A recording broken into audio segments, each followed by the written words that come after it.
क्या आप भी ईश्वर से मिलना चाहते हैं? उनसे बातें करना चाहते हैं? उनके साथ भोजन करना चाहते हैं? उस आनंद की अनुभूति करना चाहते हैं जिसे परम आनंद कहते हैं? तो इस प्रसंग को बड़े ध्यान से सुनिएगा। हरे कृष्ण दोस्तों, मैं हूं अनुज शर्मा। एक परिवार था। पूरा परिवार भगवान की आराधना करता था। भक्ति में वातावरण था।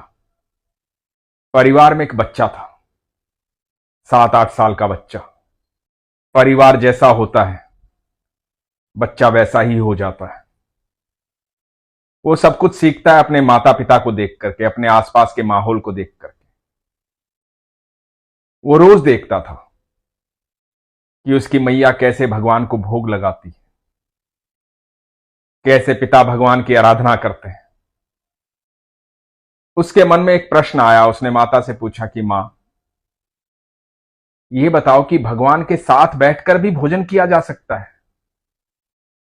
आप सबसे पहले भगवान को भोग लगाती हैं, उसके बाद पूरा परिवार भोग खाता है। क्या ऐसा नहीं हो सकता कि हम भगवान के साथ बैठ के भोजन कर लें? और क्या भगवान सच में भोग लगाते हैं? भगवान सच में होते हैं? बच्चे का मन था।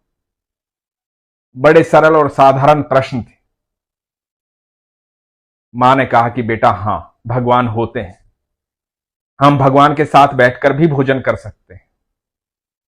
तो बच्चे ने कहा कि भगवान कहां रहते हैं?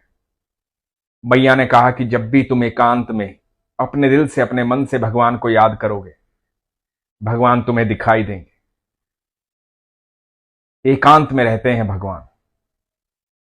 जब दिल से बुलाते हैं तो आ जाते हैं भगवान।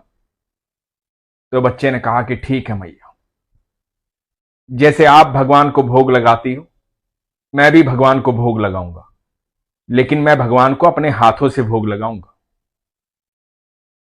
मैया ने कहा कि ठीक है, जैसा तेरा मन। तू दिल से बुलाएगा तो भगवान आ जाएंगे। तो एक दिन हुआ यूं कि बच्चे ने अपने घर से 5-6 रोटियां ली और एकांत की तलाश में चल पड़ा अपने घर से, भगवान को खोजने कि आज भगवान के साथ खाना खाना है, ईश्वर के साथ खाना खाना, अपने हाथों से उनको भोग लगाऊंगा। चलते चलते बहुत देर हो गई, दोपहर हो गई। बच्चे को भूख लगने लगी। अब बच्चा है, भूख तो लगी जाएगी। अपने गांव से थोड़ा सा दूर आ गया था। वहां बैठ करके एक पेड़ की छांव में सोचा कि भगवान तो मिले नहीं, भोजन कर लेता हूं। बहुत देर से भगवान को ढूंढ रहा हूं, पर इससे ज्यादा एकांत क्या होगा? ये एकांत की जगह है। मां ने कहा था दिल से भगवान को याद करूंगा तो दिखाई देंगे। तो एक बार याद भी कर लेता हूं, हो सकता है दिखाई दे जाए। तो बच्चे ने दिल से भगवान को याद किया, आंखें बंद की, ईश्वर का ध्यान किया और कहा कि प्रभु आओ, साथ में भोजन करेंगे। जब बच्चे ने आंखें खोली तो देखा कि सामने तालाब के किनारे एक बुजुर्ग आदमी बैठे हुए हैं। तो बच्चे ने सोचा कि भगवान तो यहां बैठे हुए हैं। बच्चा अपनी रोटी लेकर के बुजुर्ग आदमी के पास गया। बुजुर्ग ने बच्चे को देखा। बुजुर्ग बाबा मुस्कुराए। तो बच्चे ने अपनी रोटी की पोटली खोली और कहा कि लो, भोजन करते हैं, भोजन का समय हो गया है। बाबा के चेहरे पर झुर्रियां थी। बच्चे के इस भाव को देख करके मुस्कुरा उठे, बड़े प्रसन्न हो गए। उस मुस्कुराहट में अलग तेज था। बच्चा उस मुस्कुराहट को देख करके आनंद की अनुभूति कर रहा था। बच्चे ने रोटी निकाली, अपने हाथों से बाबा को खिलाने लगा। बाबा ने अपना हाथ बच्चे के सर पर रखा, ढेर सारा आशीर्वाद दिया। बच्चा बड़ा प्रसन्न हुआ। बाबा को अपने हाथों से भोजन करवाया था। इधर बाबा की प्रसन्नता का भी ठिकाना नहीं था। बाबा भी बड़े खुश थे। बच्चा उठा और बोला कि अब जाता हूं, मैया इंतजार कर रही होगी। बच्चा वापस अपने घर की तरफ गया। इधर जब घर पहुंचा तो मां पिता सब तलाश कर रहे थे कि बच्चा कहां गया। घबरा गए थे। एकदम बच्चे को देखा तो बड़े आनंदित हो गए, गले से लगा लिया, ढेर सारा प्यार करने लगे। और मां ने पूछा, तू कहां गया था? बच्चे ने बड़े भोले स्वभाव से कहा कि मैया, मैंने कहा था ना कि मैं ईश्वर को अपने हाथों से भोजन करवाऊंगा, और आपने कहा था कि ईश्वर एकांत में मिलते हैं। तो मैं एकांत में गया था, मैंने ईश्वर को अपने हाथों से भोजन करवाया। मेरे साथ बैठ करके उन्होंने भोजन किया।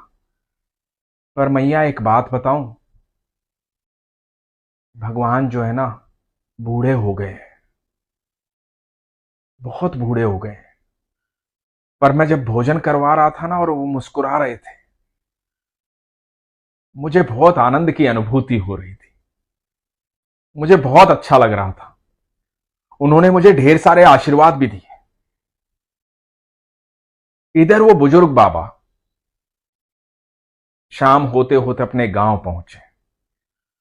वो भी बड़े आनंद में थे। उनसे लोगों ने पूछा, परिवार वालों ने पूछा कि बाबा, आज तो बड़े खुश दिखाई दे रहे हो, बड़े आनंद में हो, क्या राज है इस खुशी का? तो बाबा ने बताया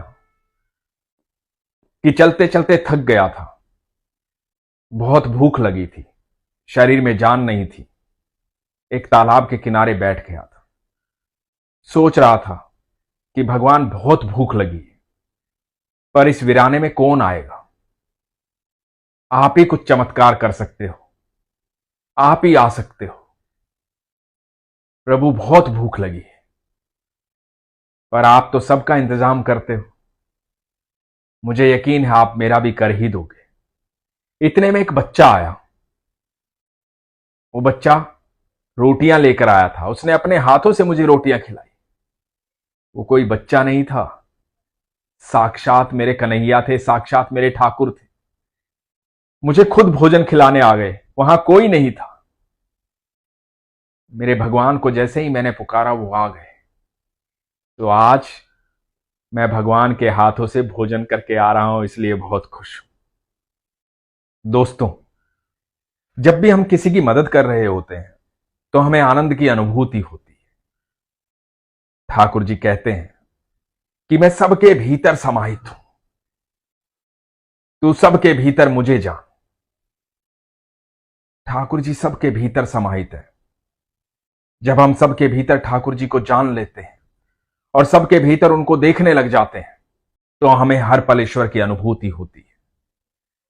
यदि हम किसी की मदद कर पाए तो हमें करनी चाहिए, क्योंकि सामने वाले व्यक्ति को यह एहसास होता है, यह अनुभूति होती है कि मेरा ईश्वर मेरी मदद कर रहा है। जब आपकी कोई मदद कर रहा होता है तो आपको भी यही अनुभूति होती है कि मेरा ईश्वर मेरी मदद कर रहा है। ठाकुर जी मोर पंख लगाकर बांसुरी हाथ में लेकर के सामने नहीं आते। ऐसे ही हम सबके भीतर वो निवास करते हैं, एक दूसरे की मदद करवाते हैं, क्योंकि वो सबसे प्रेम करते हैं। हम सब उनकी संतान हैं, वो हमारे भीतर निवास करते हैं। हम जब भी चाहें उनके साथ भोजन कर सकते हैं, यदि हम किसी की मदद करते हैं। हम जब भी चाहें इस आनंद की अनुभूति कर सकते हैं, जब हम किसी की मदद करते हैं। ईश्वर हमेशा कहते हैं, जब भी आपकी मूलभूत आवश्यकताएं पूर्ण हो जाएं, तो दूसरों की मूलभूत आवश्यकताएं पूर्ण करने में उनकी मदद करनी चाहिए। ऐसा करके आप कभी भी ईश्वर की अनुभूति कर सकते हैं।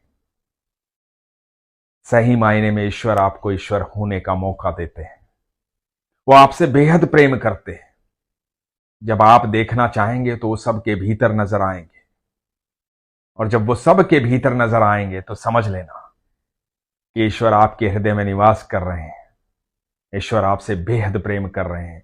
जब आपको हर प्राणी के भीतर ईश्वर नजर आएंगे तो समझ लेना कि आप ईश्वर के सबसे प्रिय हैं, क्योंकि ईश्वर ही आपके भीतर निवास करके आपको वो नजर दे रहे हैं कि आपको हर जगह ईश्वर नजर आ रहे हैं। तो आज के बाद जब भी ईश्वर से मिलना चाहें, उनके साथ भोजन करना चाहें, इस आनंद की अनुभूति करना चाहें, तो किसी भी व्यक्ति की मदद कर देना जिसको आपकी मदद की आवश्यकता है। ईश्वर में प्रगाढ़ विश्वास रखिए, आस्था रखिए, सच बता रहा हूं, वही सत्य है, वही प्रेम है और वही हर समय आपके साथ है। इसलिए हमेशा कहता हूं, अपने विश्वास को मजबूत रखिए, अपना ख्याल रखिए। हरे कृष्ण।